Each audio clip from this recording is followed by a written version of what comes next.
మీద రాజ్యభారం ఉందంట. ఏముందంటే ఆయన మీద రాజ్యభారం. రాజ్యము అంటే ఏంటంటే మనం నివాసం చేసినటువంటి స్థలం. ఏ ఊరు ఉన్నాయండి మనం నివాసం చేసే దాంట్లో ఏమంటుందని రాజ్యము. ఎవరు చెప్పడం? Praise God. ఈ రాజ్యభారంలో మనం ఉన్నాం కాబట్టి అర్థం ఏంటంటే మన భారము పోయిటగా ఆయన పుట్టి ఉన్నాడు. హల్లెలూయా. ఎందుకు పుట్టి ఉన్నాడండి? మన భారం పోయడానికి ఆయన పుట్టి ఉన్నాడు. మీ అందరి కోసం, మనందరి కోసం. మనం ఏ భారం అయితే కలిగి ఉన్నామో ఆ భారం అంతా పోయడానికే అతను పుట్టి ఉన్నాడంటే యేసుప్రభువారు. హల్లెలూయా. మన కొడుకులు పుట్టగానే ఎందుకు సంతోషిస్తారండి? ఎందుకు సంతోషిస్తారంటే జీవితాంతం చూస్తారని. మళ్ళీ చెప్పండి. అంతే మీ ఆనందం. ఇంకా అంతమించేమి ఆనందం ఉందా? అది చూసిందేమో చూడందేమో తెలియదు కానీ ముందు మాత్రం అబ్బా మళ్ళీ చెప్పండి. ముందు మాత్రం హల్లెలూయా హల్లెలూయా కొడుకు పుట్టాడు తెలుసుకోదు. ఫ్యూచర్ లో చూడడానికి చూసేవాళ్ళు ఉన్నారు. మహాత్ములు మహాపుణ్యాత్ములు ఉన్నారు. తల్లిని చూసుకునేటువంటి కుమారులు. దేవుని స్తోత్రం. కనుక పిల్లరా ఈ యొక్క లోటు ఎవరికైతుందో ఆ లోటు భక్తి చేయడానికి దేవుడు ఏమంటున్నాడంటే అమ్మా అయ్యా నీ కొరకు నేను పుట్టి నీ భారం నేను మోయుటకు. ఎవరు అసలు అటు ఇటు కదలకూడదు. కలిపి ఇంకెవరు తీయకూడదు వేయకూడదు. ఏదో ఎమర్జెన్సీ అంటే బయటికి వెళ్ళాలి. Praise God. మీ భారం ఆయన మోసి ఉన్నాడు. ఏ భారం మోసి ఉన్నారంటే ఏ భారం అయితే మీ హృదయంలో కలిగి ఉన్నారో ఆ భారము ప్రభువైన యేసుక్రీస్తు వారు మోసి ఉన్నారు. మీ భారం అంతా కూడా దేవుడు తీసివేసి ఉన్నాడు. ఈ రోజు మనం ఇలా ఉన్నామంటే మనం ఉండలేం. ఉండే ప్రసక్తి లేదు. ఎందుకంటే ఉందామని అనుకున్నా అపవాది మనల్ని ఉండనివ్వకుండా అనేక సమస్యలు ముంచేస్తుంది. అయినా మనం ఇలా ఉన్నామంటే అది దేవుడిచ్చిన కృప మాత్రమే. కనుక ఆ కృపను మీరు పొందుకోవాలంటే మీరు చేయవలసింది ఏంటంటే ఒక్కటే నిర్ణయించుకోవాలి. దేవుడు నా కొరకు పుట్టి ఉన్నాడు. చెప్పండి మీ పక్క వాళ్ళతో, దేవుడు నా కొరకు పుట్టి ఉన్నాడు. దేవుడు నా కొరకు పుట్టాడు. దేవుడు నా కొరకు పుట్టాడు. ఆమేన్. అది చెప్పాలి మనం. ఎందుకంటే మనకి ఎవరు లేరనే ఫీలింగ్ ఉండకూడదు. ఎవరున్నారు మీతో? ఎవరు? యేసుప్రభువారు. హల్లెలూయా. ఎక్కడ కనపడలేదమ్మా అలాగే విశ్వాసం చెప్పండి. ఆ రోజు మరియ గర్భంలో ఉన్నాడు యేసుప్రభువారు. ఈ రోజు మన హృదయంలో ఉన్నాడు యేసుప్రభువారు. గట్టిగా చెప్పండి. హల్లెలూయా. ఆ రోజు మరియ గర్భంలో యేసుప్రభువారు ఉంటే ఈ రోజు మీ హృదయం అనేటువంటి గర్భంలో దేవుడు ఉన్నాడు. కాబట్టి ఎన్ని సమస్యలు వచ్చా మరియ ఆ రోజు జయించి లోకరక్షకుడికి ఎలాగైతే జన్మనిచ్చిందో మీరు కూడా ఎన్ని సమస్యలు దేవుని సువార్తను చెప్పుతూ అనేక మందికి మీరేం చేస్తారంటే ప్రభువైన యేసుక్రీస్తు వారు మీలో ఉన్నారని ఇద్దరు చాటి చెప్తూ వాళ్ళ హృదయాలు కూడా యేసుప్రభు వారు జన్మించే విధముగా చోటుని కలుగు చేస్తున్నారు. అందుకే మీరు సామాన్యులు కాదు, మీరు విలువైన వారు. మీరెవరంట? విలువైన వారు. ఎవరైనా మీకు విలువ లేదని తక్కువగా చూస్తున్నారా? అస్సలు భయపడతారు. మీరు విలువైన వారిలో ఒకరన్నా. ఎవరు మనల్ని గుర్తిస్తున్నారు? జీవం కలిగిన దేవుడు మనకు విలువని ఇస్తున్నారు. రెండో మాట ఏమని చెప్తున్నారంటే అక్కడ ఆయన పేర్లు ఏమనంటే ఆశ్చర్యకరుడు, ఆలోచనకర్త, బలవంతుడైన దేవుడు, నిత్యుడగు తండ్రి, సమాధానమునకు అధిపతి. ఎన్ని పేర్లు ఇచ్చాడు ఆయనకి? 3 5 అలాగే చెప్పండి. అక్కడ కూడా తెలియజేయండి మీకు. ఎన్ని పేర్లు ఇచ్చారు ఆయనకి? 5 పేర్లు. ఆశ్చర్యకరుడు, ఆలోచనకర్త, బలవంతుడైన దేవుడు, నిత్యుడగు తండ్రి, సమాధానమునకు అధిపతి. 5 పేర్లు ఇచ్చాడు. ఈ 5 పేర్లతోనే మీరు మీ జీవితంలో గొలియాతుని ఎదిరించేటువంటి శక్తిని దేవుడు మీకు అనుగ్రహిస్తాడు. దావీదు ఎన్ని గుణగాలు తీసుకున్నాడండి? 5 గుణగాలు. అంటే దావీదు తీసుకున్న గుణగాల్లో ఒక్కొక్క రాయికున్న ఒక్కొక్క పేరు. చూసారా? ఒక్కొక్క రాయికి ఏ పేరు ఉందంట? ఒక గులకరాయి పేరు ఆశ్చర్యకరుడు, మరో గులకరాయి పేరు ఆలోచనకర్త, అంతేనా? తర్వాత బలవంతుడైన దేవుడు 3వ రాయి పేరు, 4వ రాయి పేరు నిత్యుడగు తండ్రి, 5వ రాయి పేరు సమాధానకర్త. ఆ 5 గులకరాలు తీసుకుని ఏం చేశాడు? వారికి అంతం వచ్చేసింది. సో మనలో కూడా ఈ 5 గులకరాళ్ళు ఉండాలి. అప్పుడు మన యుద్ధాల్లో దేవుడు మనకి ఏమిస్తాడంట? జయమిస్తాడు.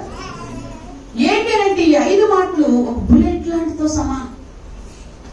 మీ కుటుంబాల్లో ఏ ఆశ్చర్యకార్యం జరగాలని చూస్తున్నారు? దేవుడు అంటున్నాడు ఆయన పేరు ఆశ్చర్యకరుడు కనుక ఆ దేవుడు మీ హృదయంలో ఉన్నప్పుడు మీ జీవితాల్లో ఆశ్చర్య కార్యాలు దేవుడు చేయబోతున్నాడు. అంతే. ఎటువంటి ఆశ్చర్యకార్యాలు అంటే ఏ ఆశ్చర్యకార్యం జరగాలని వేచి ఉంటున్నారో ఆ ఆశ్చర్యకార్యం దేవుడు చేస్తున్నాడు. అంతే.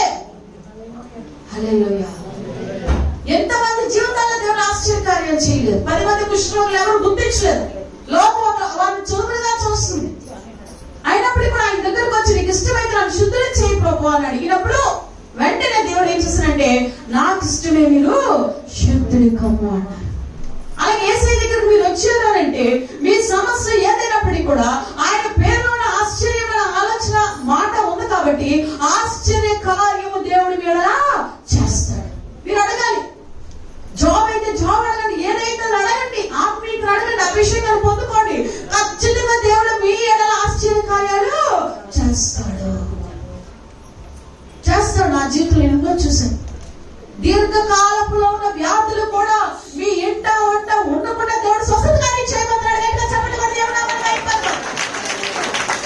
ఏ వ్యాధి 10 సంవత్సరాల నుంచి 15 సంవత్సరాల నుంచి బాధపడతారో దేవుడు తలంచుకున్నాడని రెప్ప పాటలో వ్యాధి నుంచి దేవుడు మిమ్మల్ని యేసు నామములో విడిపించబోతున్నాడు. దీన్ని మీరు ఏం చేయాలంటే నమ్మాలి. హృదయంలో ఏదైతే దీర్ఘంగా ఉండి మిమ్మల్ని వేధిస్తుందో బాధిస్తుందో అవన్నీ కూడా దేవుడు తుడిచేటువంటి ఆశ్చర్యకరుడు. కుటుంబాన్ని హెచ్చించేటువంటి ఆశ్చర్యకరుడు. ఆమేన్.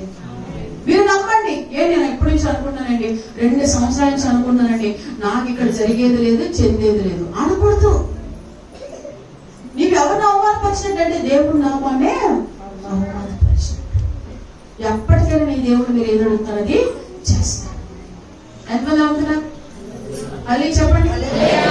మీరు ఏదైతే దేవుడు మీకు చేస్తాడంతే. హల్లెలూయా. చేస్తాడు చేయడా? ఆమేన్. చేశాడా లేదా? మన మధ్యలో కుటుంబం ఉంది. రండి ముందుకు రండి. గోవింద్ గారు, మిసెస్ గారు రండి. హల్లెలూయా. ఈ కుటుంబాన్ని మనం చూసినట్లయితే ఇంచుమించుగా ఆ కుమార్తెకి పెళ్ళయి చాలా సంవత్సరాలు అయింది. ఎన్ని సంవత్సరాలు అయిందమ్మా? 7 సంవత్సరాలు. ఎన్ని సంవత్సరాలు అయిందండి? 7 సంవత్సరాలు. మా దగ్గరకు వచ్చినప్పుడు ఆమె ఇదే క్రిస్మస్ ఆరాధనలో నా దగ్గరకు వచ్చి నా కాళ్ళ దగ్గర కూడా ఉండి అమ్మా దేవుడు నా ఎడల అద్భుతము చెయ్యాలి మొట్టమొదటి దినాలు అడిగి ఎంత ఏడ్చారు. పిల్లలు పుట్టడానికి అవకాశం లేదనుకున్నారు. కానీ మందిరానికి భార్యాభర్తలు తన భర్తగా నిత్యం వస్తున్నారు. తమ్ముడు ఫిలిపు చెప్పారు ఇక్కడ రండి మందిరానికి అని చెప్పినప్పుడు మరి గోవిందరావు గారు వెంటనే కుటుంబం భార్యాభర్త ప్రైవేట్ ఎంతో ఇష్టం. 7 సంవత్సరాల వరకు గర్భఫలం లేని వీరికి ఈ రోజు దినాన్ని ఎవరినిచ్చారండి? చక్కటి మగపిల్లడు. చూపించండి అందరికి. అందరూ గట్టిగా చెప్పండి కొట్టండి. అందరూ గట్టిగా చెప్పండి కొట్టండి. శిశువు జన్మించాడు. ఎవరు జన్మించారండి ఆయనకి? శిశువు సిగ్గుపడుతున్నాడు. హల్లెలూయా. ఎన్ని సంవత్సరాలు పుట్టారండి? చూసారా? 7 years. 7వ సంవత్సరంలోనే కన్ఫర్మ్ అయింది. 7వ సంవత్సరంలోనే కన్ఫర్మ్ అయిందండి. గట్టిగా చెప్పండి. ఏమి వాడకుండా దైవ కృప కుమార్తె మీద కుమ్మరించారు. చాలా చాలా అసలు ఎంత అంటే మాకు ఇప్పటికీ నమ్ముకోలేము. అసలు అంత చాలా ఎంత సంతోషంగా ఎంత హ్యాపీగా ఫీల్ అయ్యాము. ఎంతమంది ఎన్ని మాటలు అన్నారు, ఎంతమంది అలా ఎన్ని మాటలు ఇచ్చేసారు. నేను ఎప్పుడు ఒకటే అనేదాన్ని, నేను డాక్టర్ దగ్గరికి వెళ్ళను, నాకు దేవుడు ఉన్నాడు, దేవుడు ఇస్తాడు అనుకున్నా. నేనే గెలిచాను నిజంగా. నేను గట్టిగా చెప్పండి.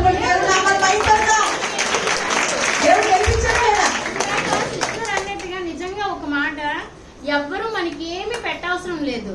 దేవుడు మాత్రమే మనకి ఇస్తాడు అన్ని. అమ్మ ఇవ్వదు, అత్త ఇవ్వదు, అందముడు ఇవ్వడు, భర్త కూడా ఇవ్వడు. లాస్ట్ కి నిజంగా చెప్తున్నాను, దేవుడు ఒక్కడే ఇస్తాడు. నిజంగా నమ్మకంతో ఉండాలి. నీ పనిని నువ్వు నమ్మ ఉండాలి. నీ పని నీకు పెద్ద దేవుడు ఫస్ట్ ఆఫ్ ఆల్. సెకండ్ ఏంటంటే మన నమ్మకం అంతా దేవుని మీదే. మనకి ఎవ్వరు కుటుంబం లేదు, దేవుడి కుటుంబమే. మనం మంచిగా ఉండాలి, మనం అందరినీ మంచిగా చెప్పాలి, మంచి మాటలు చెప్పాలి, మంచిగా ఉండాలి. మనల్ని ఎప్పుడు దేవుడు వదలడు. ఇది ఒక్కటే నేను నమ్ముతున్నాను. ఎవరికి ఇలా కలిగిందో లేదో నిజంగా నాకు తెలీదు. నేను ఒక్క మెడిసిన్ కాదు కదా, నేను డాక్టర్ దగ్గర ఒక్క టాబ్లెట్ కూడా నేను వేయలేదు. గట్టిగా దేవుడు చెప్పలు కొట్టి చాలా హ్యాపీగా అయింది. ఇది చాలా చాలా నేను నమ్మలేదు. లాస్ట్ ఇయర్ ఈ టైంకి వచ్చి చెప్పాను 4th month అప్పుడు. ఇప్పుడు బాగా వచ్చాడు. చాలా చాలా హ్యాపీగా ఉంది. ఎన్ని సంవత్సరాల నుంచి వస్తున్నాను చర్చికి? 5 years నుంచి వస్తాను కదా. చక్కగా దేవుడు 7వ సంవత్సరం, వారి పెళ్ళయి 7వ సంవత్సరం మాత్రం బిడ్డలు. Very good. అబ్బాబా వెరీ గుడ్. కూర్చోండి కూర్చోండి. God bless you. కూర్చోండి. కానీ ఎందుకు ఈ మాట చెప్పించానంటే దేవుడు చేయలేని అద్భుతం అంటే ఏమీ లేదు. మీరు ఓర్పు ఓపిక కలిగి ఉంటే సాక్ష్యంతో సహా దేవుడు మిమ్మల్ని నిలబెడతాడు. అంటే ఆయన పేరేం చెప్పడం అందరూ ఆశ్చర్యకరుడు. ఆశ్చర్యకరుడు కదా, చక్కగా ఇచ్చాడు.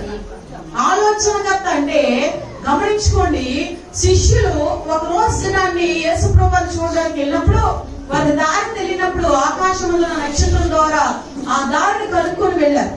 ఆ దారిని కనుక్కొని వెళ్ళి ఏం జరిగిందంటే అక్కడ నిజంగా జరిగిన అద్భుతం ఏంటి అని అంటే ఆ దారిని కనుక్కొని వెళ్ళినప్పుడు యేసు ప్రభువుని చూసి అన్ని సమర్పించుకొని వాళ్ళు బంగారం మూలం అన్ని సమర్పించుకొని కానుకలన్నీ వాళ్ళు తిరిగి వెళ్ళిపోతున్నప్పుడు హేరోదు రాజు చెప్తాడు, మీరు అతను ఆ యొక్క రాజకుమారుని చూసి నా దగ్గరికి రండి అంటాడు.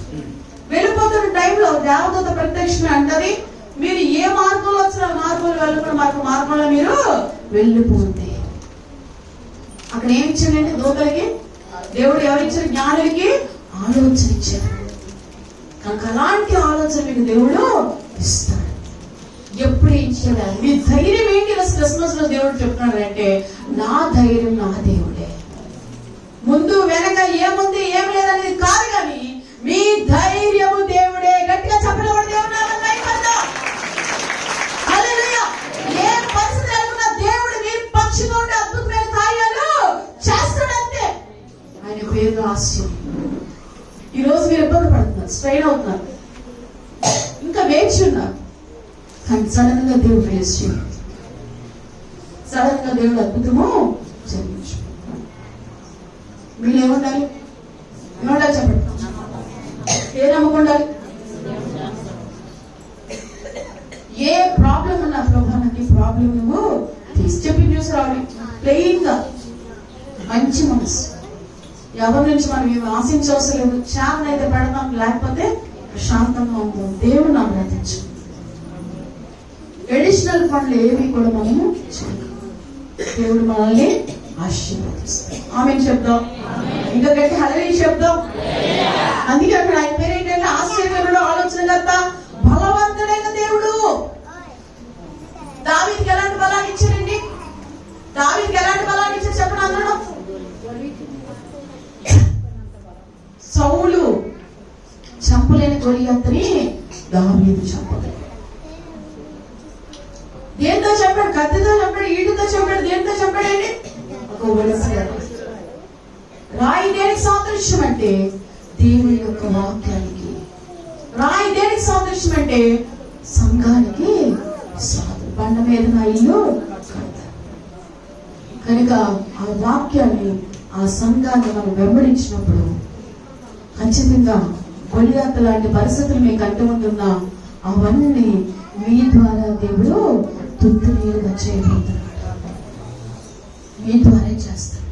ఓర్పు, ఓపిక, సహనముతో ప్రభుని వెంబడించినప్పుడు దేవుడు చేయని అద్భుతం అంటూ ఏమీ చెప్పడం. పక్క వాళ్ళతో దేవుడు చేయనటువంటి అద్భుతం ఏమి చెప్పాలి. పక్క వాళ్ళతో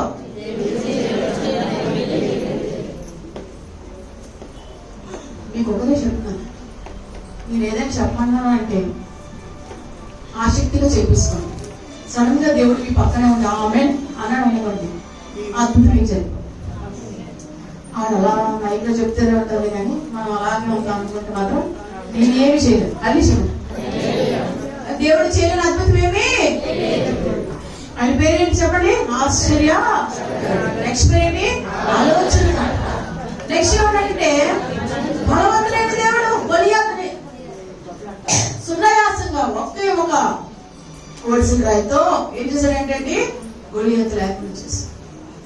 మీ జీవితాలను కూడా దేవుడు ఆశీర్వాదకరంగా చేయబోతున్నాడు కాబట్టి, అటువంటి బలవంతుడైన దేవుడు మీతో ఉన్నాడు కాబట్టి, మరి పేతురు, సీమోను పేతురు ఎంతో బలహీనుడు అనుకుంటే ఆ పేతురుని దేవుడు సంఘానికి ఒక వాడుకున్నాడు కాబట్టి మిమ్మల్ని కూడా దేవుడు అలాగా ఆయన పనుల్లో, ఆయన పద్ధతుల్లో మిమ్మల్ని ఏం చేసినట్ట నడిపిస్తాడు. మీరు ఓపిక కలిగి ఆయన సన్నిధానాన్ని వెతుకుదురు గాక. ఆయన మిమ్మల్ని విడిచిపెట్టమన్నా విడిచిపెట్టే దేవుడు కాదు. మనుషులైతే విడిచిపెడతారేమో కానీ దేవుడు మిమ్మల్ని విడిచిపెట్టాడు. మీరందరూ కూడా తెలుసుకోవాల్సిన ఏంటంటే నెక్స్ట్ మాట, నిత్యుడగు తండ్రి ఎలా అంటాడంటే మీతో నిత్యము అంటాడంట. కొన్నిసార్లు మనం ఎంతగానో బాధపడుతున్నా, నా తల్లి ఉంటే బాగున్నాం, నా తండ్రి ఉంటే బాగున్నాం, నా కష్టాలని చెప్పుకున్నప్పుడు ఆలకించేవారే. ఈరోజు నా తల్లిదండ్రులు కాక నాకు ఓదార్పు లేక బాధపడుతున్నాను అనుకునే వాళ్ళు ఎవరితో ఉన్నా సరే దేవుడు అంటాడు, నిత్యుడవు తండ్రిగా నేను మీకు ఉంటాను. ఆ నిత్యుడవు తండ్రి మీతో ఉంటాడు కాబట్టి మీరేం చేయాలంటే ధైర్యం తెచ్చుకుని దేవుని సన్నిధిని బలంగా వెతుకుదురుగాక కదా. కొన్ని సందర్భాల్లో ఏ పరిస్థితులు ఎలాగున్నా సరే ఎవ్వరూ లేరని ఆలోచించకుండా నిత్యుడవు తండ్రి నాతో, పట్టణంలోకి వెళ్ళిన పొలంలోకి వచ్చిన వీడ్పబడాలంటే ఆ తండ్రి నీతో ఉన్నాడు, నాతో ఉన్నాడు, మనతో ఉన్నాడు. గట్టిగా చెప్పలు పడి ఆ దేవుడు నీతో ఉన్నాడు కాబట్టి ఏ పరిస్థితులు ఎలాగున్నా సరే, ఏ లోటు లేదని ధైర్యం తెచ్చుకొని మీ ముందుకి నడవగలరు. లేకపోతే లేని మనుషులు పెట్టి మీరు హృదయాల్లో మీరే కృంగిపోతారు. కృంగిపోవడం దేవుడి చిత్తమో కాదు పిల్లలా. దేవుడు మీతో ఉన్నాడు. ఎలా ఉన్నాడట? నిత్యుడగు తండ్రిగా మీతో ఉన్నాడు. ఆమె చెప్తాం, హల్లెలూయా చెప్తాం. అందుకే అన్నాడు ఇక్కడ, ఆశ్చర్యకరుడు, ఆలోచనకర్త, నిత్యుడగు తండ్రి, సమాధానకర్తయగు అధిపతి. మన అధిపతి ఎవరండి? జీవం కలిగిన దేవుడు, సమాధానకర్తయగు అధిపతి. ఈ రోజులో చాలా మంది సమాధానం లేక, కుటుంబాల్లో సమాధానం లేక, అనుకునేవి జరగట్లేదు, వ్యాధికి గురైపోయి అనేక సమస్యలతో నలిగిపోయి విరిగిపోయిన వాళ్ళు ఉన్నారు. కానీ దేవుడు అన్నాడు, సమాధానాన్ని నేను మీకు కలుగ చేయబోతున్నాను. దేవుడు గొప్ప సమాధానం మీకు ఇవ్వబోతున్నాడు. వేచి ఉండండి, ఓర్పు కలిగి ఉండండి, ప్రభు సన్నిధానాన్ని మీరు వెతకండి. ఏ విషయంలో, ఏ జాబ్ కొరకు చూడొచ్చు, మరి ఒక వివాహ విషయంలో చూడొచ్చు, ఒక ఇల్లు విషయంలో చూడొచ్చు, ఒక పిల్లల చదువు విషయంలో చూడొచ్చు. అంతేకాకుండా ఏ పరిస్థితులైనా ఎలాగా సమాధానం లేదు అనుకోవడానికి లేదు. దేవుడు మీ అందరికీ సమాధానాన్ని కలుగ చేయబోతున్నాడు. హల్లెలూయా. యేసే మీకు గొప్ప సమాధానాన్ని దేవుడు ఇవ్వబోతున్నాడు. సో మీరు అందరూ కూడా ప్రభువు యేసుక్రీస్తు నమ్మిక ఉంచండి, ధైర్యం తెచ్చుకోండి, విశ్వాసంతో ఉండండి. ఇవన్నీ ఎప్పుడు చెప్పాడంటే యెషయా గ్రంథంలో యేసు ప్రభు పుట్టక ముందు చెప్పిన ప్రవచనం ఇది. తర్వాత మత్తయి సువార్తకి వెళ్ళే సమయానికి అక్కడ ఏమని రాయబడిందంటే చూద్దాం పిల్లరా, చదవండి. మత్తయి సువార్త ఏముందో మొదటి అధ్యాయము చదవండి పిల్లరా. ఇదిగో కన్యక కొడుక గర్భవతి అయి కుమారుని కనులు, ఆమెకు ఇమ్మానుయేలు పేరు పెట్టబడును అని ప్రభువు తన ప్రవక్త ద్వారా పలికిన మాట నెరవేరినట్లు ఇదంతయు జరిగెను. హల్లెలూయా చెప్పండి. ఇదంతా ఎలా జరిగిందంటే ప్రభువు తన ప్రవక్త ద్వారా పలికిన మాట ద్వారా ఇదంతయు. ఆయన పేరేంటంట? ఇమ్మానుయేలు. ఇమ్మానుయేలు పేరు నాకు అర్థం ఏంటండి? దేవుడు మనకి. అంటే మీ అందరికి నేను ఎప్పుడు చెప్తాడు, ఇలా దేవుడు చెప్తున్నాడు, అలా దేవుడు చూపిస్తున్నాడు. ఇవన్నీ దేవుడు ఏం చేస్తాడట? బయలుపరుస్తాడు. ఎవరికి బయలుపరుస్తాడట? తన ఆత్మ ద్వారా నడిపింపబడుతున్న వారికి బయలుపరిచినప్పుడు అవి చెప్పగానే ముందుగానే చెప్తాడు. చెప్పింది చెప్పినట్టుగా దేవుడు చేస్తాడు. అతను ఎటువంటి దేవుడు అంటే మీ కొరకు దేవుడు. ఇక్కడ మరొక పేరు చెప్తున్నాడు, ఇమ్మానుయేలు. ఇమ్మానుయేలు అనగా దేవుడు మనకి ఏ విషయంలో తోడే అంటాడు దేవుడు. అన్నీ ఉంటే అందరూ ఉంటారు మనతో. ఏమి లేవనుకో నా లెక్కలో అక్కడ ఏం చేస్తారంటే విడిచిపెట్టి వెళ్ళిపోతారు. పిలిచినా పలచరు, ఏమనుకోకండి అమ్మ పనులు ఉన్నాయని చెప్పారు. కానీ దేవుడు ఏమంటున్నాడు తెలుసా? ఇమ్మానుయేలు దేవుడు మీకు తోడై, మీ ఒంటరితనం మీకేమి లేని స్థాయిలో ఏ స్థితిగతుల్లో ఉన్నా సరే దేవుడు మీకు తోడై ఉన్నాడు. గట్టిగా ఆమె చెప్పండి, అదే చెప్పండి. సో దేవుడు తోడై ఉన్నాడు ఎంతమంది నమ్ముతున్నారు? గట్టి హల్లెలూయా. Praise God. కనుక దేవుడు మీకు తోడుగా ఉన్నాడు కనుక మీరు ఏ విషయంలో అధైర్యపడకుండా మీ కొరకు దేవుడు పుట్టి ఉన్నాడు. మరి కన్యకైన మరియా ఆ రోజు ఆ లోకరక్షకుల కొరకు ఎంత పవిత్రంగా జీవించింది, ఎంత ప్రార్థన పూర్వకంగా జీవించింది. చెప్పిన ప్రవచనం నా జీవితంలో జరగాలని ఆశ కలిగి ఆసక్తి కలిగి జీవించిందో మీరు కూడా ఈ లోకరక్షకుడు మీ హృదయాల్లో జన్మించినందుకు దేవుడు కృతజ్ఞతలు. ఇంకా రాబోయే రోజుల్లో మీరు కూడా అనేక మంది హృదయాల్లో జన్మించే విధముగా ఆ రోజు దూతలు మరియా యొక్క భర్త యోసేపుకి ఎలాగైతే చెప్పి ఉన్నారో మీరు కూడా అలా అనేక మందికి చెప్పుదురుగాక. అప్పుడు రాజ్య సువార్త విస్తరింపబడుగాక. ఆమె చెప్పండి, అదే చెప్పండి. దేవునికి స్తోత్రం. మరి ఎక్కువ సమయం తీసుకుంటే మీరు కూడా ఆకలితో ఉంటారు. నాకు కొంచెం బాధ అనిపిస్తుంది కనుక త్వరగా ముగించాలనుకుంటున్నాను. ఎంతమందికి ఇష్టం? ఏంటమ్మా చెప్తా? అందరికి ఇష్టం. అమ్మగారు చెప్పారు.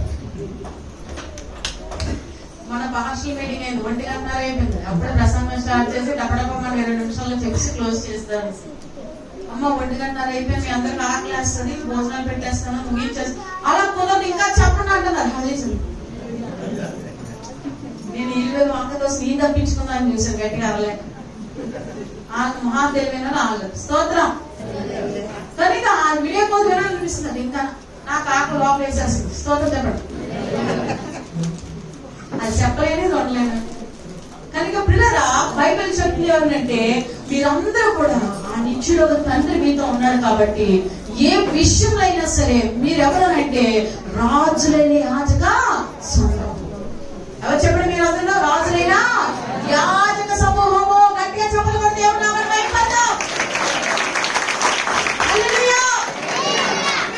యాజక సమూహం కనుక మీరు ఏం చేయాలంటే ధైర్యం తెచ్చుకుని ప్రభుత్వం ముందుకి సాగుదురుగాక. సో క్రీస్తు మనకు పుట్టడం అనేది ఎంతో క్రీస్తు పుట్టాడా లేదా?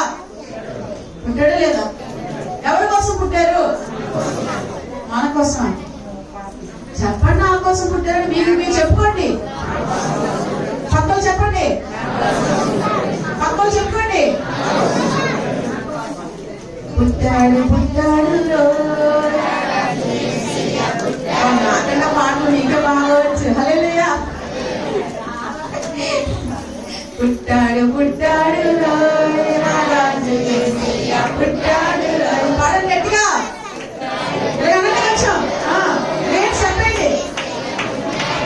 Praise God. సో ఈ ఎక్కడ వేయడం కాదు, మనం ఎక్కడ అక్కడ ఎక్కడ నిల్చున్నా అక్కడ వేసేమే. హల్లెలూయా. Praise God.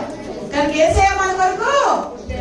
సో మన అమ్మాయిలో కూడా యేసు ప్రభు గురించి తెలిసిన వాళ్ళకి తెలియని వారికి కూడా మంచిగా చెప్పుదుము గాక, ఆ దూతల వల్ల ప్రకటించుదుము గాక, ఆ సంగతులను మళ్ళీ మనం వారిని నడిపించుదుము గాక. ఇదే క్రీస్తుకి ఇచ్చిన బహుమానం మీరు కదా. ఈ నెలలో క్రిస్మస్ బహుమతిగా 2 యవనస్తులు బాప్తిజం తీసుకున్నారు. దేవుడికి స్తోత్రం కలుగును గాక. సో అలాగే న్యూ ఇయర్ కూడా బాప్తిజాలు ఇస్తాం. సిద్ధపడేవారు మాకు ముందుగా చెప్తే సినిమానే బాప్తిజం మీకు ఇవ్వబడుతుంది. ఆమేన్. సో దేవుడికి మహిమ కలుగును గాక. కొద్ది మాటలు దేవుడు దీవించును. కళ్ళు మూసుకుంటే ప్రార్థిస్తాం. ప్రభువా నిజమైన నాతో మాతో మాట్లాడడం ఏ విషయం కూడా తీర్చుకోలేను. మాటలు వాళ్ళ బహుగా ఫలింపు చేయండి ప్రభా. నీ ఆత్మ చెప్పి నడిపించండి. ఆయన ప్రార్థన చేస్తున్నాం. మహోన్నతుడా తండ్రి కుడేసిన కుటుంబాలన్నీ పేరు పేరున దీవించుకున్నారు. బిడ్డలందరి పేరు పేరున దీవించి ఆశ్రదించి మాటలు ఫలింపచేసి బహుగా ప్రభా నీ కొరకు ప్రభు నిలబెట్టుకోమని ప్రభా ప్రతి ఒక్కరిలో కూడా ఫలింపచేసి మా కొరకు ముందుగానే ప్రవచించాం ప్రభు. తర్వాత నీ మాట ప్రకారం జరిగించుకున్నాం తండ్రి. మరి గర్భలు ఎలాగైతే పుట్టావో కుడేసిన ప్రతి కుటుంబాల హృదయాల్లో ప్రభా నువ్వు పుట్టి ఉన్నందుకు నీ కృతజ్ఞతలు. వారు అనేక మంది హృదయాలు పుట్టినట్టుగా ఈ రోజు దినాన్ని అనేక మందిని యేసుక్రీస్తు వచ్చిన వారందరినీ అభిషేకించమని తల్లి ఈ అభిషేకం అందరూ రిలీజ్ అవ్వడం గమనిస్తున్నాను. నీ ఆత్మతో నింపబడి గమనిస్తున్నాను. ఆత్మల పట్ల ప్రయాసపడి నాయన మళ్ళీ క్రిస్మస్ లో అది యేసు ప్రభుకి ఇచ్చిన బహుమానంగా వారు భావించుకొని క్రీస్తులో గంతులు వేయుదురు కాక. క్రిస్మస్ పండుగ అందరూ ఘనంగా చేసుకొని సంతోషించినట్టుగా పేరు పేరున దీవించమని యేసు నామములో అడిగి వేడుకొని ప్రార్థిస్తున్నాము తండ్రి. హల్లెలూయా. ప్రార్థన చేస్తున్న కళ్ళు మూసుకుని